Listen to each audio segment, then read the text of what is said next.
These are the worst X-Men movies of all time. At number 5, The New Mutants. This movie had the worst development cycle I've heard of in a while, and at the end result was a troubled project. The New Mutants is trying to be a horror movie while still being a continuation of the X-Men saga and maintaining a PG-13 rating. On top of that, it was trying to balance some incredibly dark material with the usual lighthearted moments that you expect from Marvel movies. The end result was confusing. At number 4, X-Men Dark Phoenix. You know it sucks? This movie, honestly. Dark Phoenix was the single worst reviewed X-Men movie when it comes to the official critics, but when it comes to the fans, many call this the worst of them.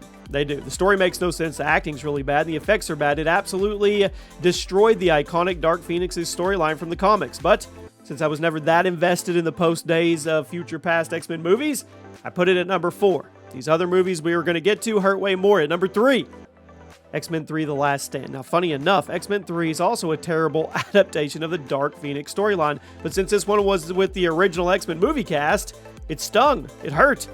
This movie was a step down from the first two, and I don't get it. The story's not good. It's cheesy, and all the great character moments from the first two movies were either really cheesy or just straight up bad. At number 2, X-Men Origins Wolverine. Hugh Jackman's Wolverine is objectively awesome. Ryan Reynolds' Deadpool is objectively awesome. Somehow this movie made both of those things very unenjoyable. The story had some decent moments, and seeing Ryan Reynolds pre-Deadpool was pretty cool, but everything else was lame. The action is made boring by the PG-13 rating, and the cheesy CGI effects in the final 30 minutes is just an insult. And at number 1, X-Men Apocalypse. After Days of Future Past was so good, expectations were high for the follow-up, but then 2016's Apocalypse is what sent the series on its final decline.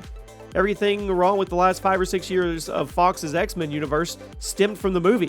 It has to get number 1. The story was nonsense. There were plot holes everywhere. The action wasn't very good. Everything was wrong, and this is what killed the entire series with its follow-ups.